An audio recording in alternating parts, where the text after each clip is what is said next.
Bismillahirrahmanirrahim. Alhamdulillah, asyhadu an la ilaha illallah wa asyhadu anna Muhammadar Rasulullah. Allahumma salli wa sallim wa barik ala sayyidina Muhammad wa ala alihi wa sahbihi wa man tabi'a huda, amma ba'd. Yang kita hormati dan kita cintai para habaib, para alim ulama, para muhibbin, hadirin dan hadirat rahimakumullah. Puji syukur selalu kita haturkan kehadirat Allah Subhanahu wa taala atas limpahan anugerah yang tak terhingga kepada kita semua. Dan pula salawat dan salam tidak lupa kita haturkan kepada junjungan kita Nabi besar Muhammad sallallahu alaihi wasallam, juga kepada seluruh keluarga, para sahabat, para zuriat dan pengikut beliau ila yaumil akhir. As-suratu salisah min surahil Quran, suratu Ali Imran. Kemudian sesudah kita membicarakan surat Al-Fatihah dan sebagian daripada surat Al-Baqarah, yang ketiga surat dalam Al-Quran adalah surat Ali Imran. Madaniyatun, surat Ali Imran itu diturunkan kepada Rasulullah sallallahu alaihi wasallam sesudah beliau hijrah. Ayatuha mi'atani, ayatnya surat Ali Imran itu 200 ayat. Mengenai surat Ali Imran ini Rasulullah sallallahu alaihi wasallam bersabda, man qara'a surah allati yuzkaru fiha Alu Imran yaumal jumu'ah sallallahu alaihi wa malaikatuhu hatta taghibas syams, rawahu Tabarani. Rasulullah bersabda, barang siapa yang membaca surah Ali Imran pada hari Jumat, maka Allah memberikan salawat kepadanya, begitu pula malaikat, sehingga tenggelam matahari. Jadi mulai pagi sampai sore kita berada di dalam salawat Allah, kita berada dalam salawatnya para malaikat kalau kita pada hari itu membaca surat Ali Imran. Rasulullah bersabda lagi tentang surat Ali Imran ini, man qara'a ala Imran fahuwa ghaniyun, rawahu Darimi. Barang siapa yang membaca Ali Imran, maka dia menjadi orang yang kaya, menjadi orang yang kaya, rawahu Darimi. Para muhibbin rahimakumullah, setiap nama surah itu ada mengandung sesuatu cerita yang bersangkutan dengannya, sebab-sebabnya. Yang pertama kita sudah tahu dalam Al-Quran itu ada surat Al-Fatihah, artinya pembuka. Dinamai itu surat Fatihah karena diletakkan nomor 1, surat pembuka Al-Quran. Kemudian kita pula mengetahui surat Al-Baqarah dinamakan itu surat yang kedua, surat Al-Baqarah, karena di dalam surat itu ada tentang cerita sapi Baqarah. Nah, di sini pun demikian, surat yang nomor 3 dalam Al-Quran adalah surat Ali Imran. Ali Imran artinya keluarga Imran, keluarganya Imran. Allah Subhanahu wa taala berfirman di dalam surat Ali Imran ini dari ayat 33 sampai seterusnya 37. Innallaha astafa Adama wa Nuha wa ala Ibrahim wa ala Imrana 'alal alamin. Nah, di sini disebut ala Imran. Innallaha astafa Adama wa Nuha wa ala Ibrahim wa ala Imrana 'alal alamin.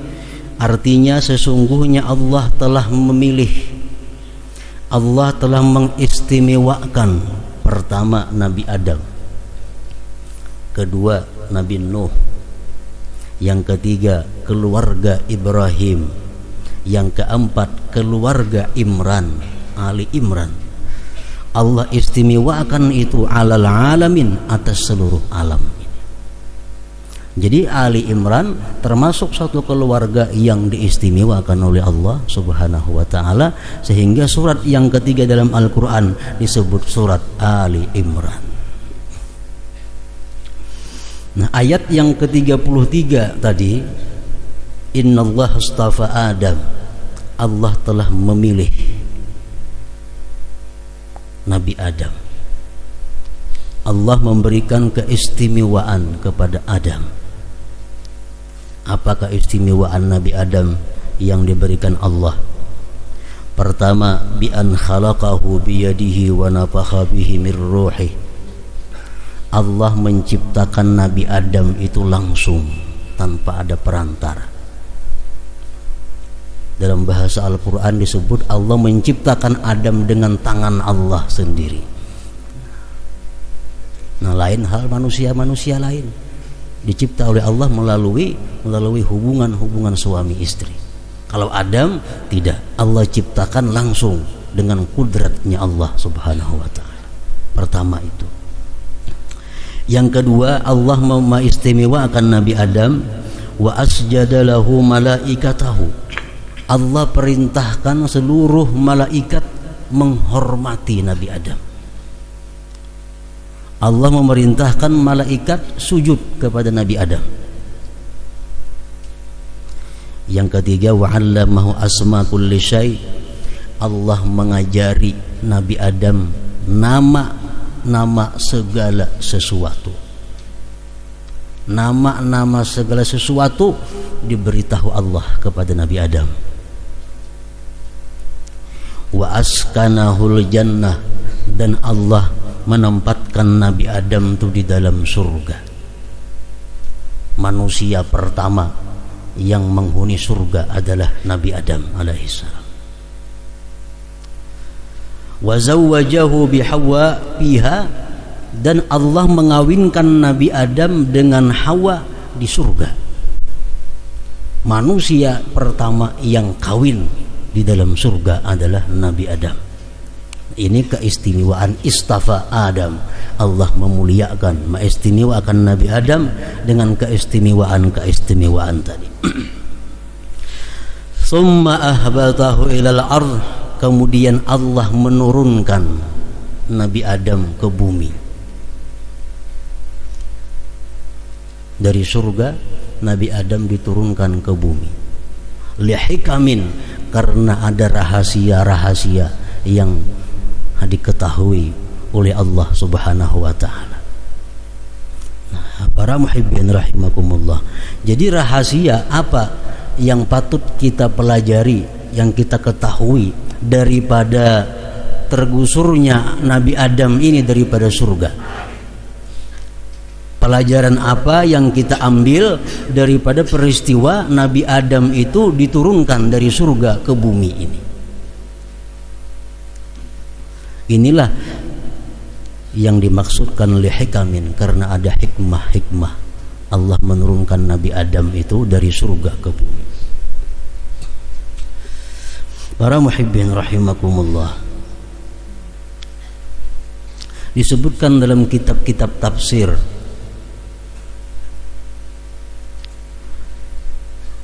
bahwa Nabi Adam itu diturunkan ke bumi dari surga karena memakan buah yang dilarang. Kenapa Adam memakan buah yang dilarang itu?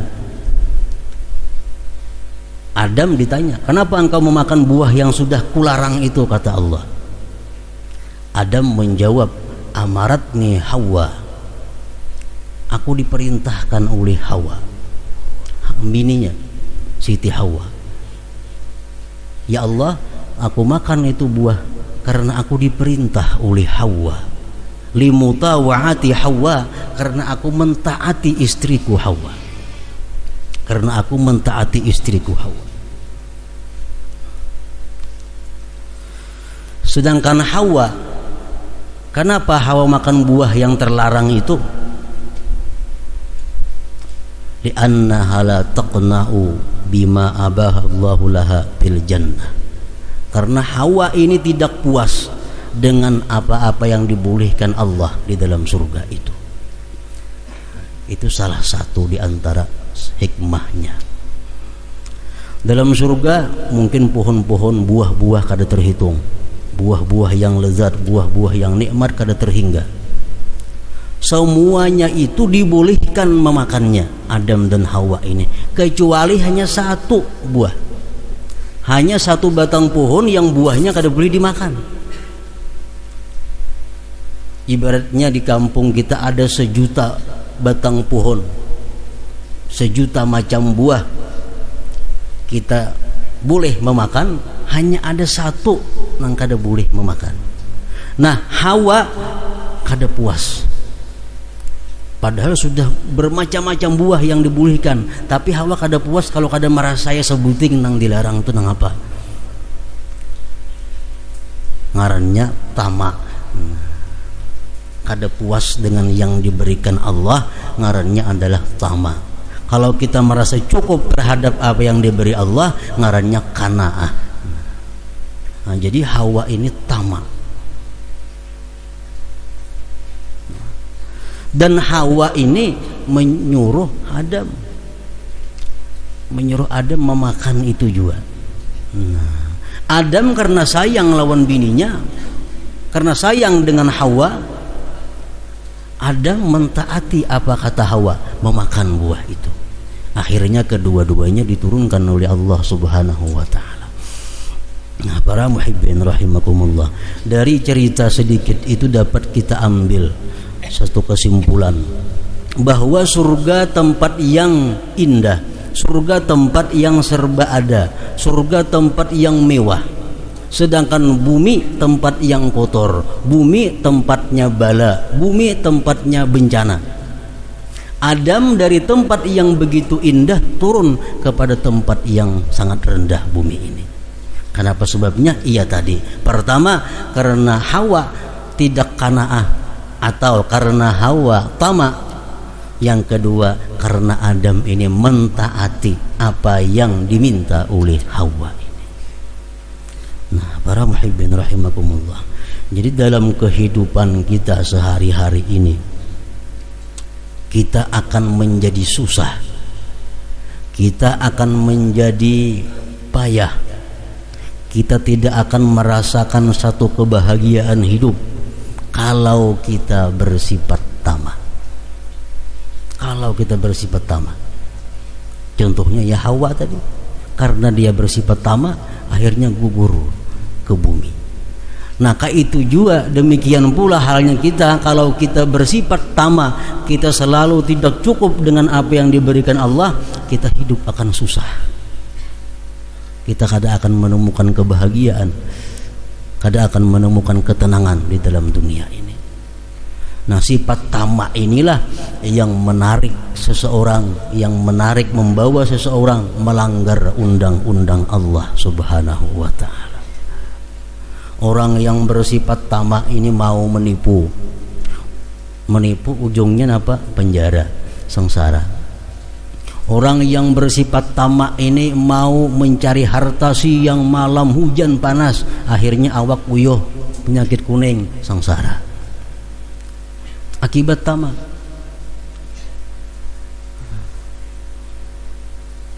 Kalau kita bersifat tamak, kita seperti Hawa, kita akan diturunkan dari kebahagiaan kepada tempat yang penuh dengan bala. Yang kedua, Nabi Adam orang yang terhormat, Nabi Adam orang yang mulia, dia pun ikut diturunkan ke bumi. Karena apa? Karena dia mentaati suruhan perintah istrinya.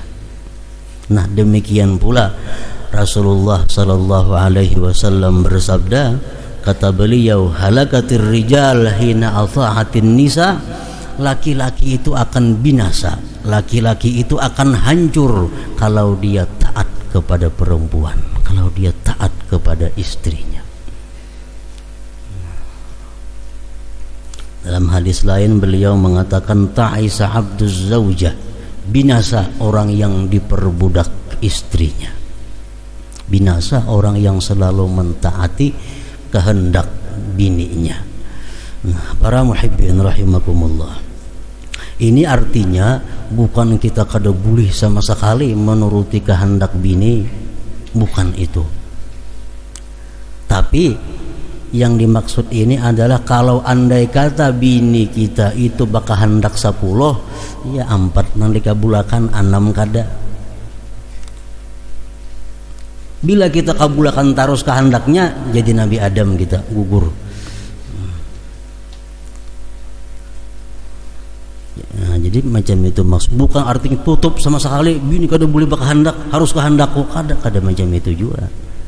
Nah, tapi harus kita laki ar-rijal ini mesti lebih daripada diatur oleh seorang istri. Kalau kita sudah rela kita diatur seorang istri, nah tinggal tunggu kehancuran kita. Kehancuran apa? Kehancuran dunia dan akhirat, bukan hanya dunia. Al-Hasanul Basri berkata, "Ma asbaha rajulun yuti'u imra'atah bima tahwi illa kabbahu Allahu finnar." Apabila seorang laki-laki itu senantiasa taat kepada istrinya, maka Allah telungkupkan dia nanti di dalam neraka. Nah, jadi artinya ini satu bukti, satu contoh bagaimana orang yang taat dan patuh kepada istrinya Nabi Adam ini. Nah, kita sebagaimana orang yang belajar dari satu kejadian, Allah membuat demikian contoh kepada kita untuk dijadikan pelajaran. Jangan sekali-kali kita selalu mentaati apa yang diminta, apa yang disarankan oleh istri kita demi keselamatan kita dunia dan akhirat.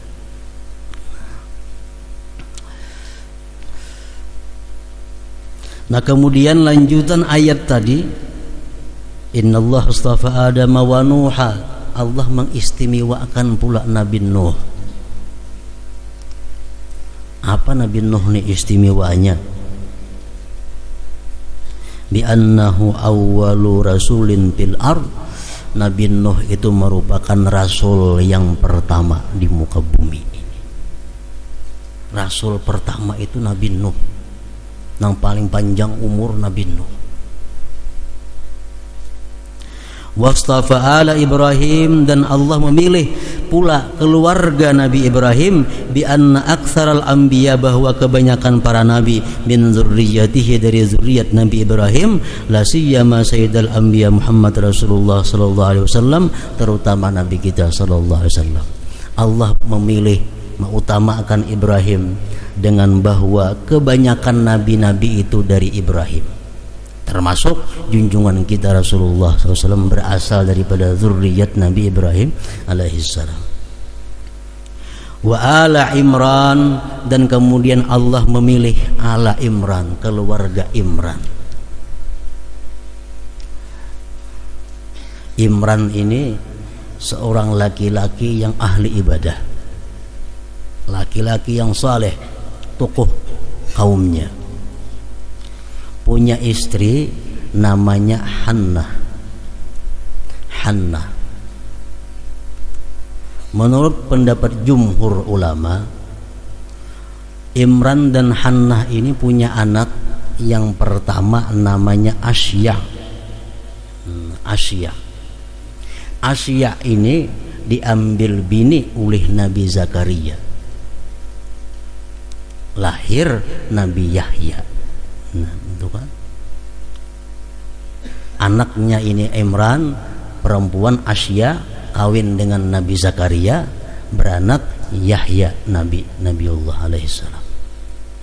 Kemudian beranak yang kedua si Hannah ini ngarannya Maryam. Nah, Maryam melahirkan Nabi Isa alaihissalam. Jadi Imran ini orang yang luar biasa. Nah, punya menantu ada Nabi, punya cucu ada Nabi. Nah, makanya disebut samuan tadi ala Imran. Allah memilih keluarga Imran itu alal alamin, atas sekalian alam.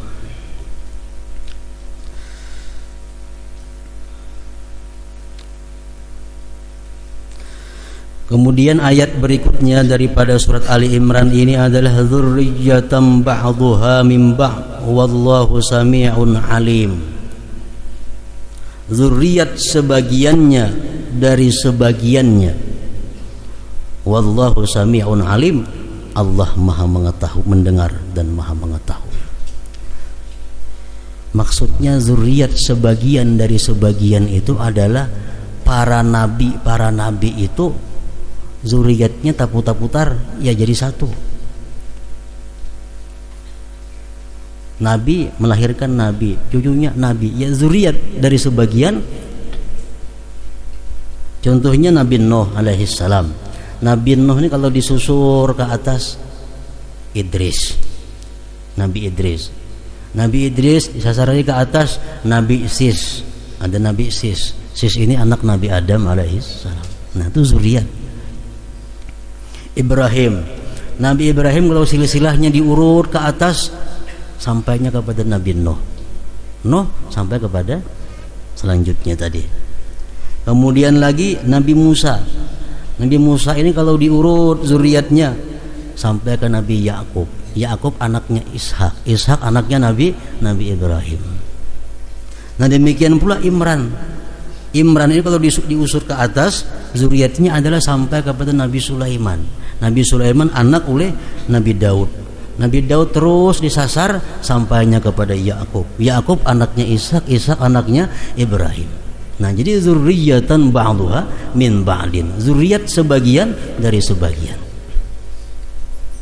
Jadi artinya istilah orang kita dahulu bahwa buah itu gugurnya kada jauh daripada pohonnya. Ini orang Nabi, anaknya pun Nabi. Kada anaknya cucunya, kada cucunya buyutnya nang jadi Nabi. Zurriyatan ba'dhuha min ba'd. Nah, para muhibbin rahimakumullah, menurut para ahli hikmah, ahli hukama, kenapa rahasianya anak itu biasanya kada jauh daripada orang tuanya? Biasa kalau orang tuanya pedagang, anaknya kada jauh daripada pedagang. Kalau orang tuanya pegawai negeri, anaknya kada jauh daripada pegawai negeri. Paling kada menghunur kayaknya. Nah. Umpamanya orang tuanya ini orang saleh, kayaknya anaknya kada jauh daripada itu. Orang tuanya ini supir, anaknya insya Allah supir juga.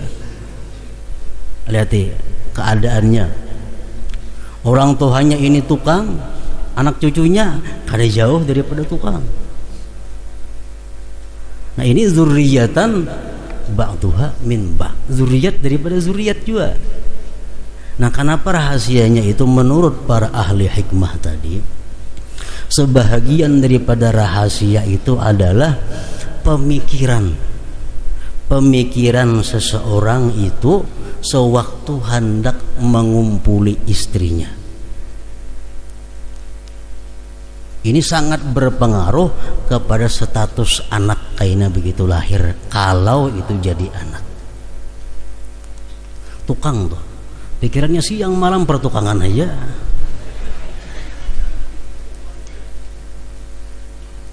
Nah, sampai anak berkumpul mikirkan pertukangan aja, kayaknya anaknya otomatis. Orang pedagang siang malam di otaknya itu dagang. Siang mau urus langganan, malam mau hitungin duitnya, anak guring mikirkan perdagangan. Kayaknya anaknya otomatis. Nah, salah satu sebabnya adalah pikiran waktu hendak mengumpuli bini itu, kalau jadi anak kada jauh anak daripada itu. Nah, orang-orang nang saleh, orang-orang nang ahli ibadah, nang beramal hajainya, anak mengumpuli bini pun sahabat saja beramal, anaknya kan tentu jadi ahli ibadah. Orang macam itulah zurriyatan ba'dhuha min ba'din. Nah, jadi para nabi tadi kalau zuriatnya para nabi itu ada aneh. Karena mereka disibukkan sehari-harinya dengan tugas nubuwah, dengan tugas kenabiannya. Nah, para muhibbin rahimakumullah, Rasulullah SAW pernah berkata kepada putri beliau yang beliau cintai adalah Siti Fatimah radhiyallahu anha. Ujar Nabi kita lawan Fatimah, ayu syai'in khairun lil mar'ah. Wahai Fatimah, sesuatu apakah yang paling baik bagi seorang perempuan itu? Sesuatu apakah yang paling baik bagi perempuan itu? Fatimah menjawab, qalat la tara rajula wa la yaraha rajulun. Perempuan itu yang terbaik wahai Rasulullah adalah perempuan yang tidak melihat laki-laki lain dan tidak dilihat oleh laki-laki lain. Begitu mendengar jawaban itu, Rasulullah memeluk kepada Fatimah dan berkata, dzurriyyatan ba'dhuha min ba'din. Nah, ini artinya apa? Orang nang harat melahirkan anak yang harat juga. Nah, dzurriyyatan ba'dhuha min ba'din. Kemudian ayat berikutnya, wa idz qalat imra'atu Imran rabbi inni nadartu laka ma fi batni muharrara fataqabbal minni innaka antas samiul alim.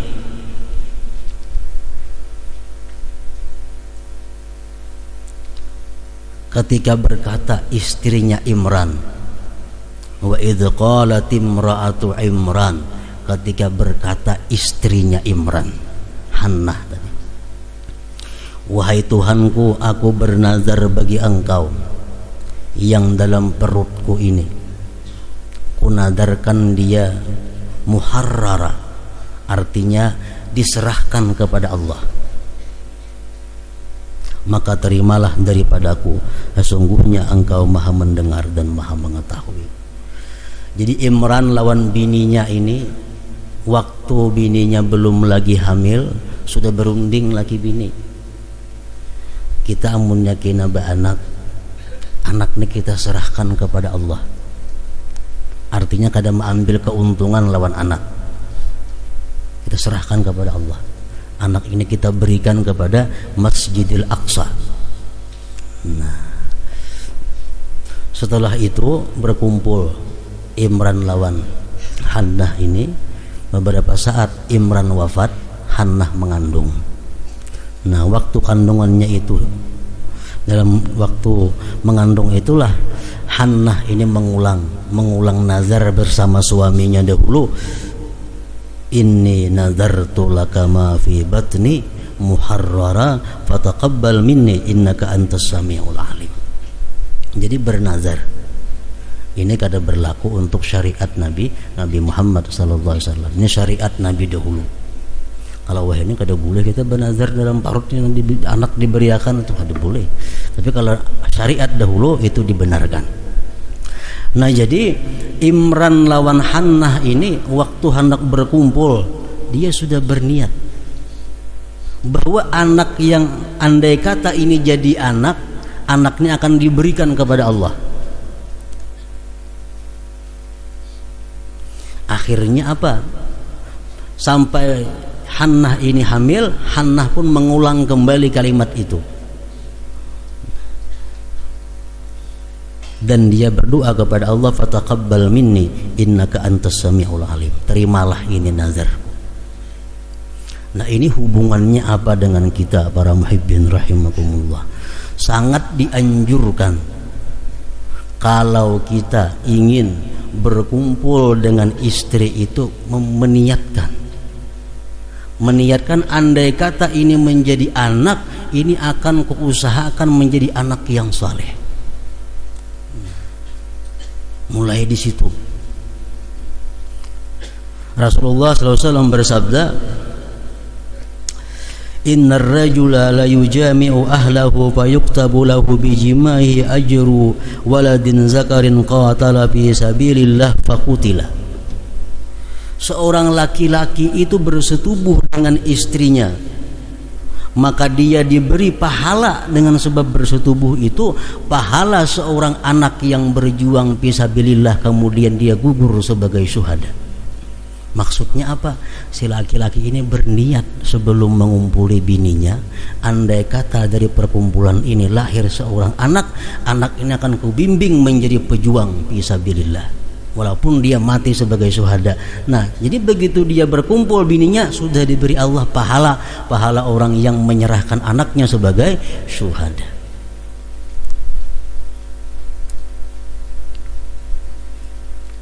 Jadi mulai sebelum menjadi anak sudah dididik untuk menjadi anak yang saleh. Mulai niatnya di situ. Falamma wada'atha qalat rabbi inni wada'tuha untha wallahu a'lamu bima wada'at wa laysa adh-dhakaru kal untha wa inni sammaytuha maryama wa inni u'idzuha bika wa dhurriyyataha minasyaitonir rajim. Begitu Hannah istri Imran tadi melahirkan, ternyata lahir perempuan. Padahal kehendak hati ini laki-laki mestinya anak nih, karena pajang diberikan lawan Allah, pajang diberikan kepada Masjidil Aqsa untuk menjadi kaum di Masjidil Aqsa. Falamma wada'atha qalat rabbi inni wada'tuha unsa. Manakala melahirkan dia, ternyata perempuan yang lahir ini, dan dia berkata, Rabbi inni wada'tuha unsa, ya Allah, ya Tuhanku, aku telah melahirkan perempuan. Allah menjawab, wallahu a'lamu bima wada'at, Allah tahu dengan apa yang ia lahirkan itu. Walaysa zakaru kal unsa, memang laki-laki itu bukan seperti perempuan. Wa inni sammaituha Maryam, dan aku namai dia ini anak Maryam. Wa inni u'idzuha bik, dan aku lindungi dia dengan engkau, wa dzurriyyatah, dan zuriatnya itu Maryam, minasyaitonir rajim, daripada syaitan yang terkutuk. Ini boleh kita begitu lahir ditasmiyahi, itu boleh meniru istrinya Imran, Maryam. Maryam itu artinya khadimatur Rabb. Maryam itu artinya adalah orang yang mengabdi kepada Tuhannya. Maryam. Jadi kalau tulisan bahasa Indonesianya, Maryam itu M-A-R-Y-A-M. Maryam. Itu maka nang artinya khadimatur Rabb, pengabdi Tuhan. Maryam. M-A-R-Y-A-M. Maryam, jangan Maryam. Maryam, apalagi Maryam, jangan lagi. Khadimatur Rabb, orang yang mengabdi kepada. Nah, akhirnya fataqabbalaha rabbuha biqabulin hasanin wa ambataha nabatan hasana wa kaffalaha Zakaria kullama dakhala 'alayha Zakaria al-mihrab wajada 'indaha rizqa qala ya Maryam anna laki hadha qalat huwa min 'indillah innallaha yarzuqu man yasha'u bighairi hisab. Nazar tadi diterima oleh Allah walaupun itu perempuan. Walaupun yang lahir ini perempuan, Maryam, tetap diterima oleh Allah dengan penerimaan yang baik. Allah tumbuhkan dia pertumbuhan yang baik, Maryam tadi, dan mengkafil memelihara akan Maryam itu adalah Zakaria, ipar. Manakala masuk atas Maryam itu Zakaria ke mihrab. Jadi Maryam ini diletakkan, memang nazar sudah untuk memelihara Masjidil Aqsa. Jadi dia guringnya di Masjidil Aqsa, diulahkan kamar di sana, dikunci, kada boleh masuk selain Zakaria. Kalau orang sudah habisan beribadah di sana, Maryam membersihkan masjid itu. Nabi Zakaria ma'atari makanan, ma'atari minuman ke kamarnya Maryam itu. Kullama dakhala 'alaiha Zakaria al-mihrab, manakala Zakaria ini masuk ke kamarnya Maryam mihrab, wajada indaha rizqa, ternyata di situ ada rizki, ada macam-macam buah-buahan, ada macam-macam makanan yang mestinya kadada pada musim itu ada. Qala ya Maryam anna laki hadza, Ya Zakaria, wahai Maryam, dari mana datangnya ini? Siapa nama atar ini? Qalat, berkata Maryam, huwa min indillah, itu dari sisinya Allah. Ini karamah Maryam, karamatnya Maryam. Innallaha yarzuqu may yasha, sesungguhnya Allah memberikan rezeki orang yang Dia kehendaki, bighairi hisab, dengan tidak disangka-sangka, tidak dikira-kira. Nah, para muhibbin rahimakumullah, ini pernah terjadi kepada Rasulullah sallallahu alaihi wasallam. Beliau sudah berapa hari kada makan. Cari rumah bini sini, adakah makanan? Kada ada. Cari bini yang kedua, adakah makanan? Kata Rasulullah, kada ada. Sampai semuaan bini didatangi, kada ada nang bisi makanannya. Sampai sidin ke rumah Aisyah Fatimah radhiyallahu an. Sampai kepada rumah Fatimah, Rasulullah berkata, wahai Fatimah, apakah engkau ada makanan? Kata Fatimah, tidak ada wahai Rasulullah. Ulun pun sudah berapa hari tidak makan makanan. Kemudian Rasulullah berkata kepada Fatimah, coba buka itu apa dalam bejana itu. Nah, begitu dibuka oleh Fatimah, dalam bejana ternyata ada roti, ada daging, ada macam-macam makanan. Nah, kata Rasulullah, dari mana engkau ini hai Fatimah makanan ini? Fatimah menjawab seperti jawaban Maryam tadi. Qalat huwa min indillah, innallaha yarzuqu may yasha bighairi hisab. Nah, kalau ini jawab Fatimah, ada tahu juga ini dari Allah. Innallaha yarzuqu may yasha bighairi hisab. Para muhibbin rahimakumullah, maka demikianlah sekilas tentang sebab nama surat yang ketiga ini dinamai dengan Ali Imran tadi, karena ada sedikit tentang kisah keluarga Imran. Mudah-mudahan Allah Subhanahu wa taala memberikan kita hidayah, petunjuk, sehingga kita bisa mengambil pelajaran hikmah daripada kejadian-kejadian yang tersebut tadi. Ila hadratin Nabi sallallahu alaihi wasallam. Al-Fatihah.